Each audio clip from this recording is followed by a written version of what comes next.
जो आपका राघवन जो कैरेक्टर था मैं हूं ना से, they are resharing it and saying कि राघवन विलन नहीं था, जिस तरीके से पालगम में भी जो हुआ है जो ना देश से प्यार करता हो कभी विलन हो ही नहीं सकता यार। ये देश से बढ़कर मेरे लिए कुछ नहीं है। I am not just saying it, but even in sport या कहीं भी हो, जब मेरी देश की बात आती है तो I think I am a different human being all together, and that is what ये, इसीलिए मैं कहता हूँ ये एक एक्सटेंशन है, शायद मेरी ज़िंदगी का ही एक एक्सटेंशन है ये।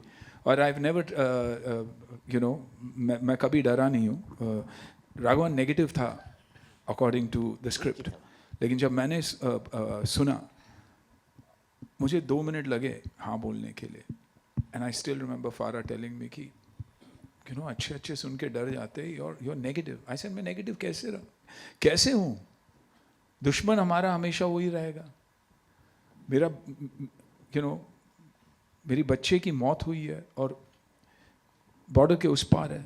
मैं बस चाहता हूँ कि मेरा बच्चे की बॉडी मुझे वापस दे दे, और वो देने के लिए तैयार नहीं थे, तो दुश्मनी डबल ही हो जाएगी ना। तो मैं किस एंगल से नेगेटिव था?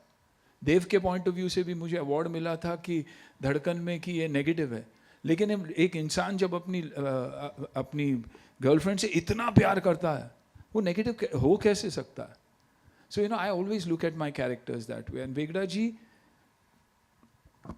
एक इम्पॉर्टेंट कैरेक्टर इस फिल्म के, एक बहुत ही इम्पॉर्टेंट कैरेक्टर है, you know, who is absolutely in love with his daughter and she means the world to him.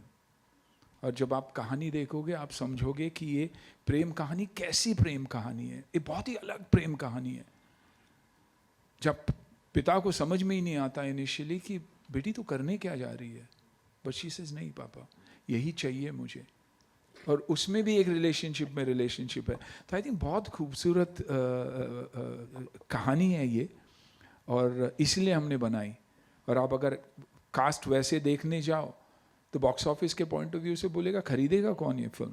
So you know when studio like panorama comes on board, sees the film and says नहीं हमें इसे distribute करना है, you somewhere down the line think कि लोग चाहते भी हैं कि अच्छी फिल्में बने, you know, and I know it's going to be a struggle for us, you know, to get the people to come into the theaters, believe in us.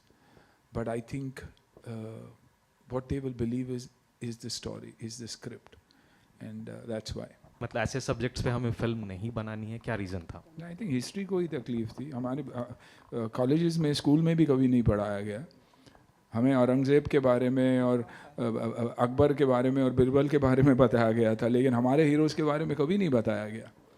तो आई थिंक अब वक्त है बताने का, उन कहानियों को फिर से दोहराने का।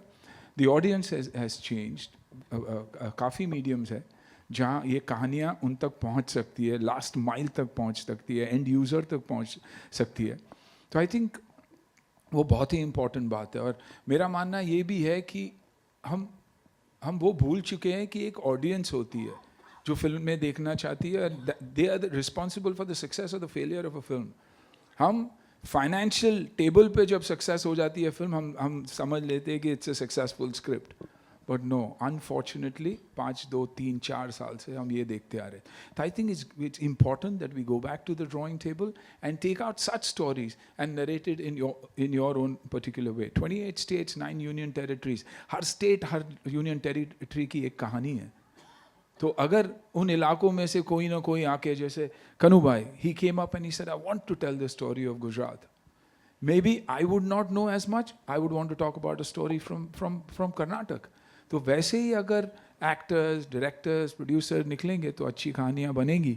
और जो हम हमेशा कंपेयर करते हैं, नहीं यार उनके कंपैरिजन में हमारी फिल्म में कुछ नहीं है, वो जो डर हमारे अंदर बैठा है कि और कोई भगवान है और हम नहीं, I think वो निकालना बहुत ज़रूरी है, and we got to start believing in ourselves and executing the films that make sense and not necessarily financial sense only. That's वहाँ हम गलत है। तो ये कहानी आप देखेंगे भी और सुनेंगे भी, और आगे भी वैसे ही कहानियाँ बनेगी।